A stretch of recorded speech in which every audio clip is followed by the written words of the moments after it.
we will be discussing one topic only, and it is to find out one follow-up action that we can work together on after what we learned from COP26. I would like to invite each of you to raise your hands and share your comments with us for tonight. Also your questions to our speakers. Mr. Thompson, could I receive your comments? Thank you very much. What a fantastic evening of dialogue. Don, you summed it up so brilliantly. I really don't want to be pouring cold water on things, but since we're amongst friends, can we consider a hard question? What can we do together to help our fellow persons of faith to face the hang-ups and difficulties that they have in taking science seriously and in taking responsibility for our world seriously? I find that too many of my co-religionists think that their faith points to pie in the sky when you die, rather than taking responsibility for the here and now. And a worrying number of people are eschewing the usefulness of science and scientific insight, not least through the COVID pandemic. I'm sitting here sheltering at home because I've now got COVID, but I wasn't going to miss the fun. So it's great to see you. So I hope you receive that as a very constructive question. Thank you. I would like to turn to my speakers who would like to try to answer this question. Hi, Nicole, please. Thank you for your question. And what I understand is that one, we can share information as facts, you know, trying not to be emotional about it, but just sharing of facts. And then also through our own lifestyle, I think we have to live the changes that we want to see in others and in the world, and that inspires others as well. And I'm aware that, you know, making changes is more or less challenging for each one of us. So also to acknowledge others for, you know, the little changes that they're starting to make. I think that gives them hope and courage to continue. Thank you. Thank you so much, Nicole. Can I also... Thank you. Can I just respond to that very interesting question? Sure, please. Thank you. Thank you for that really interesting question. When I started working with UNEP, and when UNEP was established, I had quite a number of dialogues with faith leaders, some of whom were extremely concerned about the fact that the ecological message of interdependence would run contrary to their scriptures, because they felt that the earth is there for man's dominion. But it is quite interesting that over the past 30 years, this whole process has changed. And you find that His Holiness, the Pope Francis, in 2015 came out with a seminal document called Laudato Si, which talks about the stewardship of people. And also you find that many faith leaders, I personally look at it as a positive progression to see that there are many faith leaders who are now taking these matters seriously. Yes, there is still a bit of a gap between science and faith.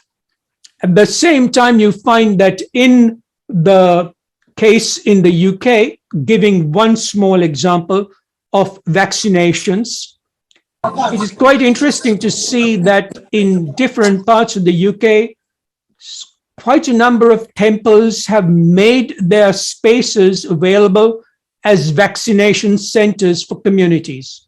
That I find a very positive factor and are running some really interesting awareness programs concerning the need for people to vaccinate. Thank you.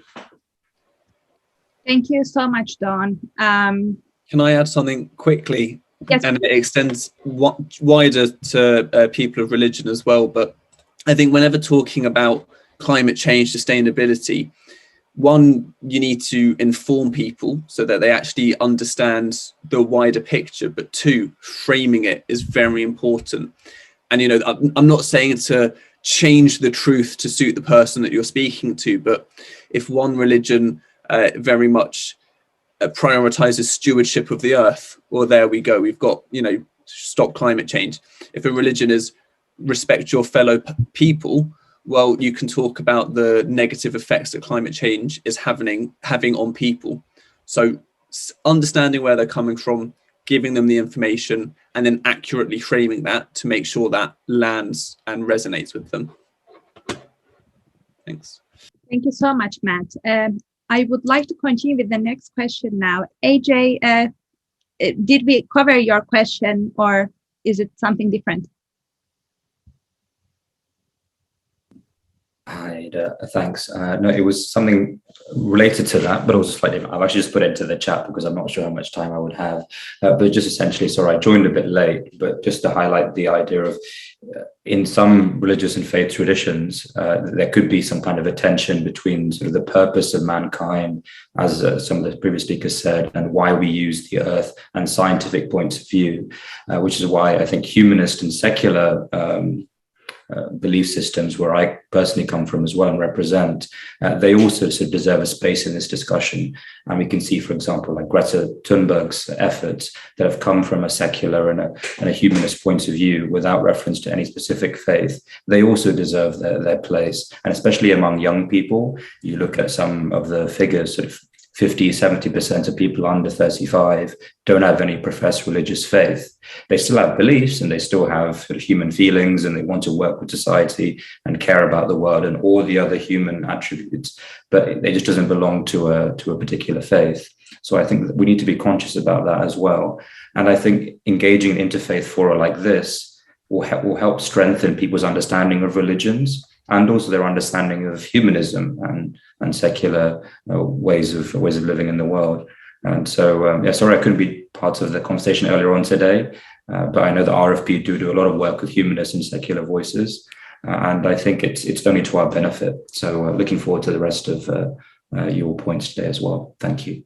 Thank you so much for your comment, AJ. Please do use the youth coordinator, the email that I keep sharing in the chat. If you would like to further discuss about tonight, I will do my best to connect with you, our speakers. I would like to continue with the next question. Hi, Jihangir. Did we cover your question?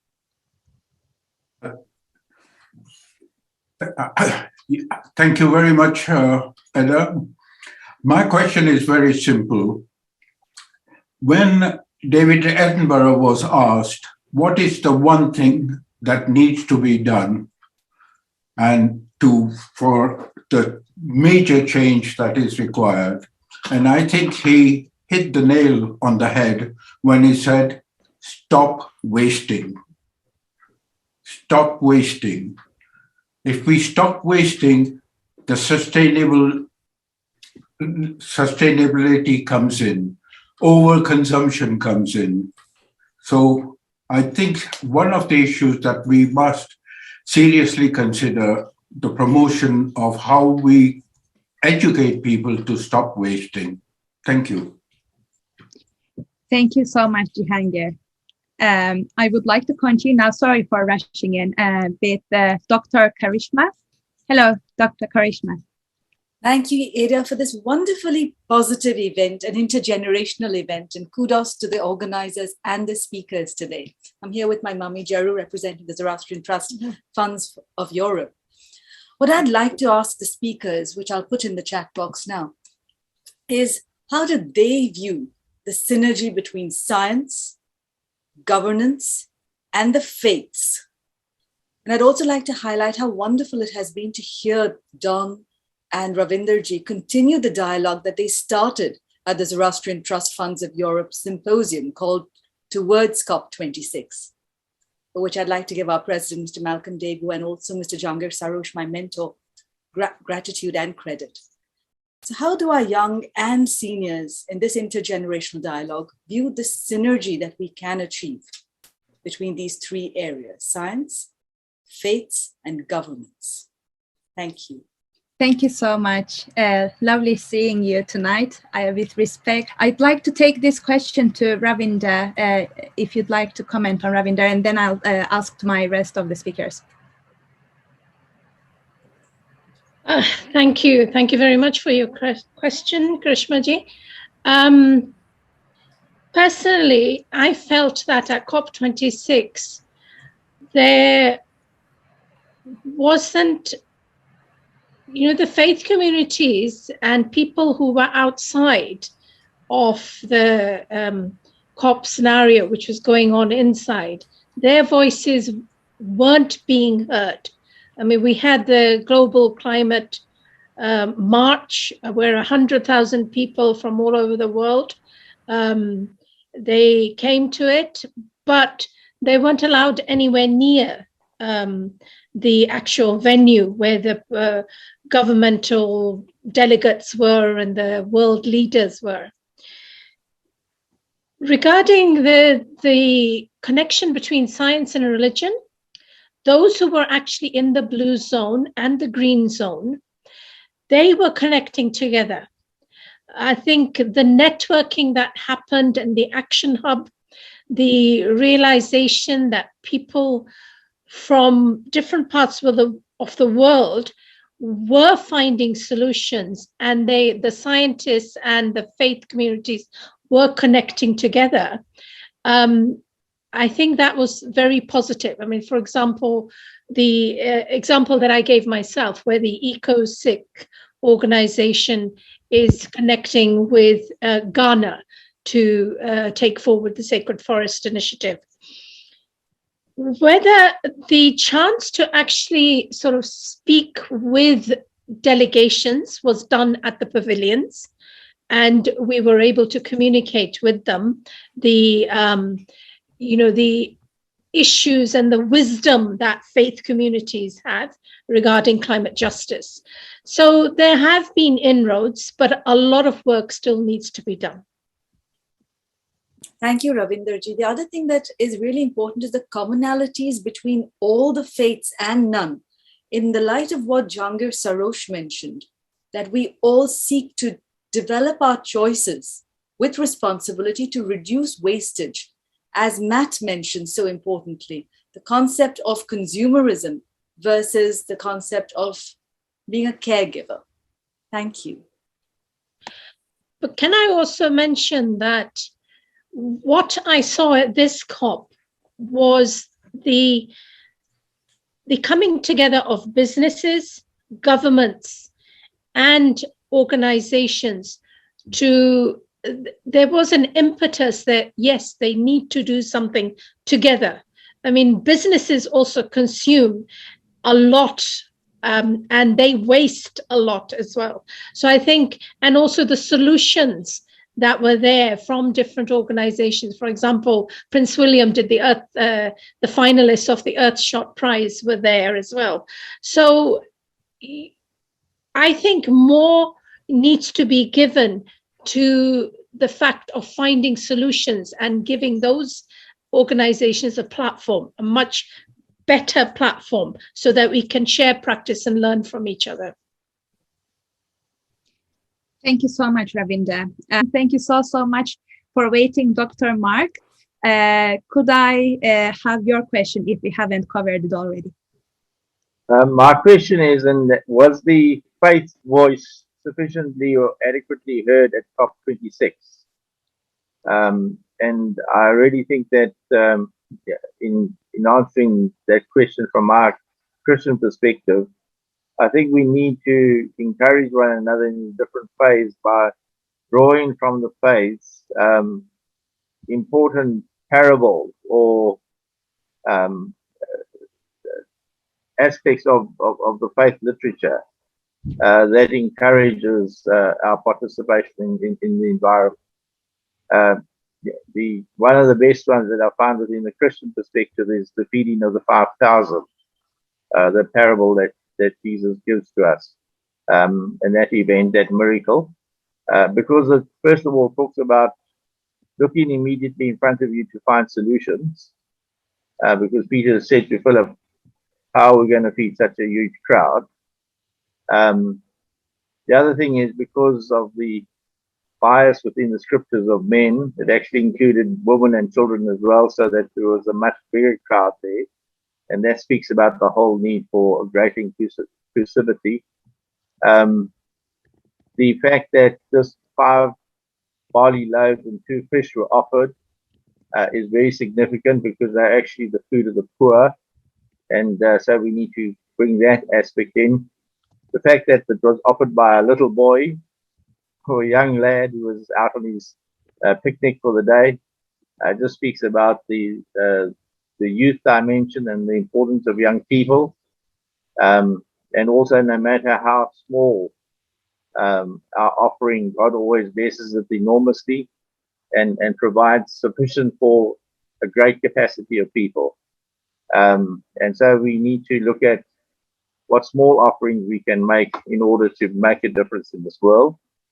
And then, the fact that people partook of the meal and were well satisfied, because they were requested to pick up what remained over. And there were 12 basketfuls, and obviously that has a theological understanding to it.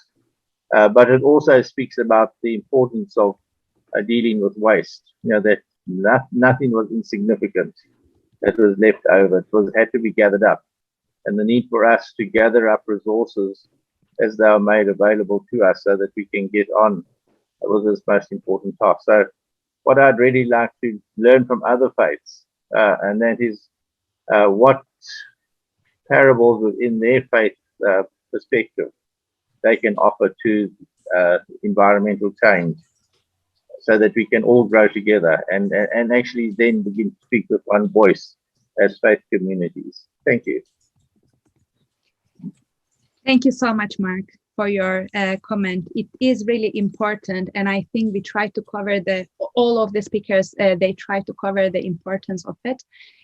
Do we have any comments from my speakers? I know Nicole is waiting. Nicole, was it related to this, or would you like to also comment on covering what just Mark said? Thank you. So I'll just answer the question quickly. So from my belief, I could contribute that, we are encouraged not to be greedy, and I think that's also very common in other religions and other traditions as well. But this leads to another point, and that is, why do we feel the need for greed? And that addresses, I think Jero is your name. I'm sorry if I'm not pronouncing it correctly. The connection between science and religion, and actually also, politics, government, organizations. I think the common factor of all of that is, it all involves human beings. We need to look at the root cause of greed, for example. And the root cause, like I mentioned before, I believe is that there is an inner emptiness. And as long as there is an inner emptiness, we will always be drawn to consume more than we really need for our well-being, our survival, our well-being. So that's why spiritual or religious practices are so important to come into that experience of the inner richness, the inner fullness. I'm also checking the chat, and also what we are saying at the moment is incredible. I think that intergenerational dialogue and also international, in fact, there are so many international members who joined us tonight, needs to be continued to tackle joint problems concerning environmental problems. And I hope we all can take it forward. with having this event as a start of it, or continues to COP26 outcomes. I would like to continue now with Don. Thank you. A few responses. The first thing is that in my experience with global summits, I tried, when I was responsible for accreditation to non-governmental organizations or civic groups, when we asked for representation from faith organizations to particularly input into different committees, and we gave the responsibility to faith organizations in the past, not now. I'm just sharing my experience. There was conflict, and there was a complete tussle between faith organizations who could not agree as to who would represent them. I think this is much, much better now, the ambience and the way things are going. The second thing, which is really important, is that faith groups need to gather together, collect the information concerning what they are doing concretely in the field, such as dealing with homelessness, such as tree planting, such as dealing with waste, and so on and so forth, and present these evidence of what is concretely being done. Because faith organizations throughout the world are doing some incredible things. If you look at education, for example, or for that matter, caregiving. I don't think caregiving in the UK would be effective if faith organizations were not in the picture. But these need to be gathered together and presented as evidence and information. Then we can act with responsibility to show the fact that we are doing a really important, meaningful work concerning sustainable issues. Thank you. My question was regarding the life cycle of packaging, because obviously now there's this awareness about the problem with plastics, but I personally am confused at the moment which packaging is actually the most environmental friendly, looking at the whole life cycle of the packaging. So that's what I wanted to ask Matt. I'm actually putting together a document on all the various points that go into the life cycle, the science and the choice making, because at the bottom line, it's a question of responsible choice, for which we need enough information to evaluate in order to take decisions. So that is a very important thing that I'm actually working on now with a small group of people. In a few months, it will be ready and I will share it with you. Thank you for that. Edda, can I just respond very quickly? A quarter of a minute to say that there is detailed information about this particular matter, and if the speaker could get in touch with me, I'd be happy to point out the relevant information where she could get this information from. Thank you. Thank you so much, Dawn. Do we have any other comments related to this topic? Hi, AJ. Yeah, thank you. I want to pick up on the idea of, well, one of the points that we raised in the chat was, it was COP26 successful? Was it worth it? And also, how is it different from COP25? And one of the things that I keep coming back to is, if things are too business friendly, or if, like, Rishi Sunak standing up there and all of these banks and, Mark Carney, the head of the Federal Reserve in Canada, all of the big players are there, and they're all agreeing and they're nodding their heads. I mean, I don't want to be a radical for the radical's sake, but something is not right. Something may be missing, especially if people like Greta Thunberg and David Attenborough are telling us the real discussions, and people have mentioned it here, the real discussions aren't what were going on inside COP, but were on the streets outside in Glasgow with the people that weren't being listened to. Now, of course, you have to keep pushing putting pressure on institutions to change. And I think coming back to the faith and interfaith parts of this, I think both secular and humanist belief systems and also faith-based systems can provide an override to that. And that's very important. So we can provide ways in which people, because of our holy books or writings, or because of beliefs about science and about human morality and authority, we can provide override mechanisms to ensure that people who are caught up in, for example, big institutions or banks or whatever, and they are in a systematic choice where they have no choice. If they try to be green or greener or more greener than their board of directors allows, they'd be out of a job. For those kind of people, we need to provide some other kind of a framework and a system for them to act and be initiated. And I think that's where faith, fits into the argument. So I think we'd have to be a bit cautious, I think, about taking away too many plaudits from, I think getting into institutional agreement is very important, but it's not the be all and end all. And I think faith has that transcendent, and belief systems generally have that transcendent quality where they can transcend above economics and profit and sort of, and treaties and things like this, where we have to have a higher standard, I think, and sometimes maybe even a divine standard, however you choose to define that, or God, can be useful in these things. So I think I wanted to just make that point about the takeaway from COP26 and maybe not being too optimistic or complacent. Thank you. Thank you so much, AJ. May I just respond to you? I was rather curious, and this is to just pull your leg a bit, to joke a little bit, because I heard you saying that humanists have belief systems as well. Yeah. That's quite interesting to hear you say that. That's just a joke from a Buddhist perspective. Well, humans have belief systems. I mean, yes, I always indeed. joke, there's a sort of like friends of faith or interfaith. And I always joke, well, you guys are the faith and we're the friends. Yeah. But even that is not really, everyone has faith. We have faith in human beings. We have faith in systems. We have faith in the scientific method or with prayer or whatever. Humans we can't have all the knowledge in our own heads. So I think humans have belief systems. Yeah, we don't in Buddhism really have faith as such. We have what is known as Shraddha, which is trust. But trust. I just want to point out that semantics.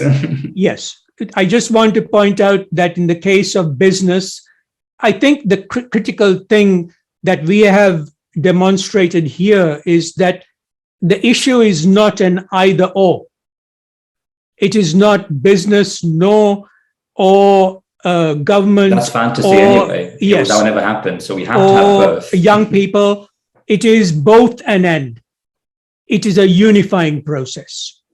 And also with business, the important thing is now to see that businesses are also investing in green business and technology.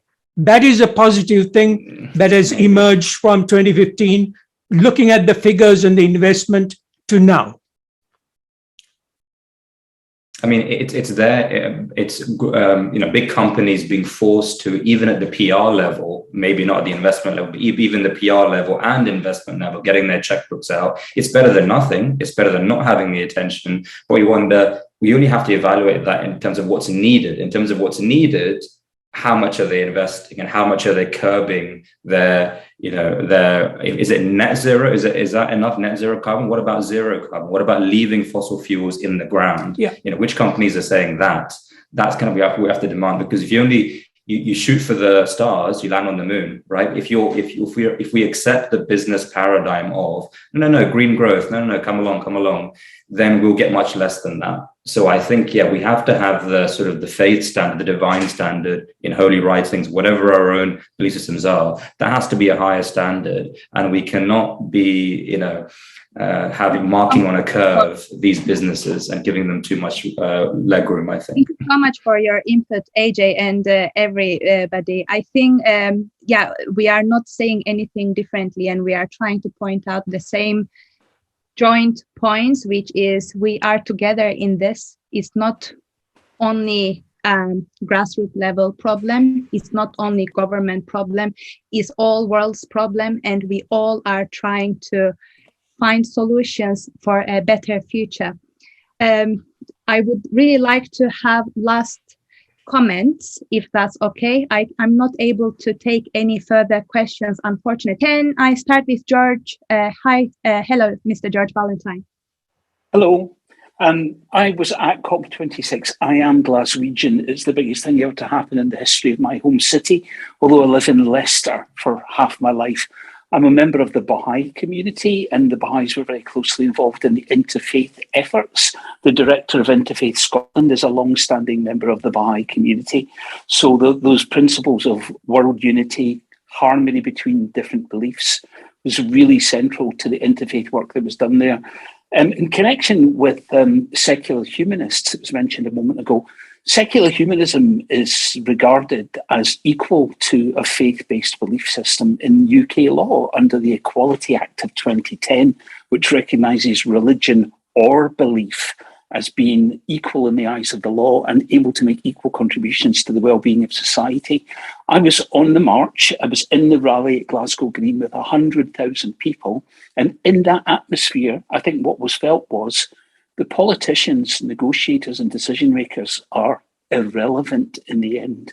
We, the people, cannot close down a coal-powered power station in Delhi. We cannot change the wording of the agreement to say phasing out of coal or fossil fuels. But it was really felt like the power resided with the people. And I think a lot of folk who were involved in that 100,000 strong march and rally were realising that for the very first time. And they were ordinary people, you know, it wasn't dyed-in-the-wool hippies or leftovers from the 1970s beatnik movement.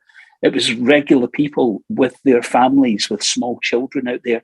And they were seeing that they can create a future and participate in a new way of doing things that to a certain extent, and I think in future COPs, is liable to somehow or other find its way to bypassing the great and the good and the decision makers. And really, and I don't know quite how this is going to come about because I belong to the wrong side of that generational divide, make these changes that will ensure our survival and our thriving somehow outside of the conventional political system.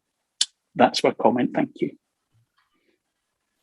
Thank you so much, George. And I know that you also participated in Glasgow and you did tremendous tries and also different actions during your time there. We do really appreciate your input as well. I'd like to continue with Jihangir. Jihangir, can I get it in 1 minute time if that's okay? Thank you. Certainly. I'm speaking as a businessman. 50 years I've been working in industry, and I had to deliver what the consumer wanted.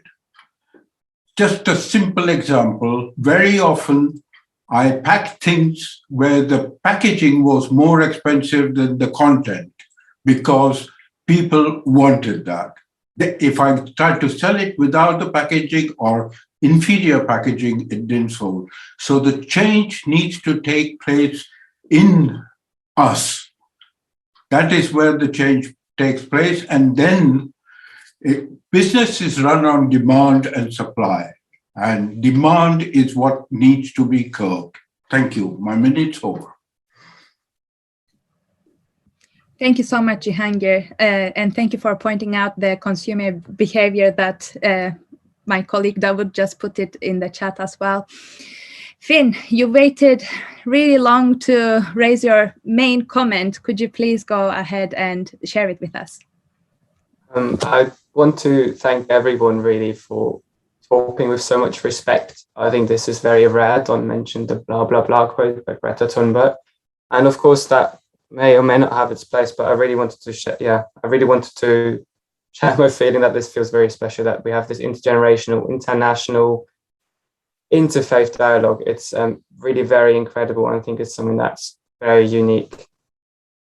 And it's up to us, like Jihangir said, it's in us. It's that what needs to say first. And businesses, so maybe they respond, and then they're also just led by people. And it's talks like this that treat each other with respect, where we can learn to understand and approach each other really how to go about this change. And the shouting does, at least in this debate, has no place. And so I really hope that we can continue this discussion in the future and treat each other with so much respect. Really, thank you, everyone. Thank you so much, Finn. I would like to now ask from each of my speakers to share their last concluding words, starting with Aisling.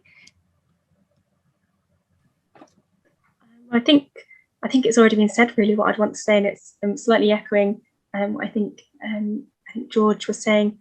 But actually, there is energy, I think, in civil society and in faith groups, and kind of that was really electric kind of in Glasgow. But I think I work with young people, I work in schools, and that is one of the big questions nowadays of what are we doing and how do we do it, and the eagerness to do something. So yeah, I think just carry on these conversations and all the work that sort of people here are involved in and doing, because it is getting through, and I think the change is kind of on its way and happening. Thank you. Thank you so much, Aisling. Can I continue with Don De Silva?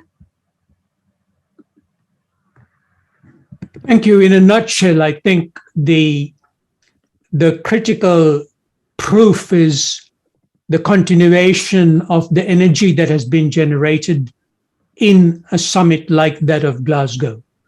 So how do you sustain your commitment? And this is where faith comes in.